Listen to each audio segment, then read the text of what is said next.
Hi hello అండి, అందరికీ నమస్కారం అండి. ఫ్రెండ్స్, ఇప్పుడు అందిన వార్త భారీ భూకంపం పరిస్థితి చాలా దారుణం అంటూ ఇప్పుడిప్పుడే మనకు ఒక బ్రేకింగ్ న్యూస్ అప్డేట్ అయితే రావడం జరిగిందండి. అయితే ఇందుకు సంబంధించిన పూర్తి వివరాలు అయితే మన వీడియోలో తెలుసుకుందామండి. ఎక్కడ ఏంటి అనేది క్లారిటీగా తెలుసుకుందామండి.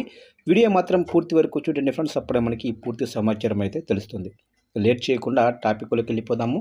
ఇక ఆఫ్ఘనిస్తాన్లో 6.2 తీవ్రతతో భారీ భూకంపం సంభవించిన తర్వాత శనివారం సాయంత్రం ఢిల్లీ ఎన్సీఆర్ జమ్మూ కాశ్మీర్ వ్యాప్తంగా కూడా మోస్తరు ప్రకంపనలు కలకలం రేపాయి. ఇక శనివారం రాత్రి 7 గంటల తర్వాత ఢిల్లీ ఎన్సీఆర్లో బలమైన భూకంప ప్రకంపనలు సంభవించాయని ప్రజలు తెలిపారు. జమ్మూ కాశ్మీర్తో పాటు ఢిల్లీ ఎన్సీఆర్లో కూడా ప్రకంపనలు నమోదయ్యాయని ఎన్సీఎస్ తెలిపింది. నెటిజన్లు ఈ భూకంపం గురించి సోషల్ మీడియాలో పంచుకుంటున్నారు.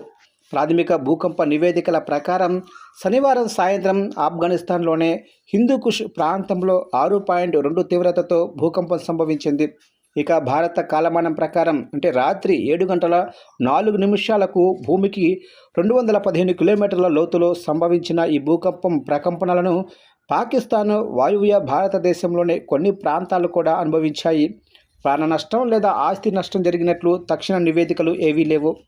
ఈ భూకంప కేంద్రం ఈశాన్య ఆఫ్ఘనిస్తాన్లోని కలఫ్ఘాన్కు సుమారు 81 కిలోమీటర్ల దూరంలో ఉండగా ఆఫ్ఘనిస్తాను, పాకిస్తాను, భారతదేశం, చైనా, తజికిస్తాను, ఉజ్బెకిస్తాను, అలాగనే కజకిస్తాను, అలాగే తూర్పు మెనిస్తాన్లలో ప్రకంపనలు సంభవించాయి.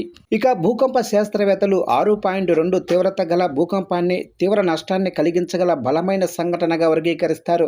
అయితే దాని ప్రభావ తీవ్రత, లోతు, ప్రదేశం, స్థానిక మౌలిక సదుపాయాలపై ఆధారపడి ఉంటుంది.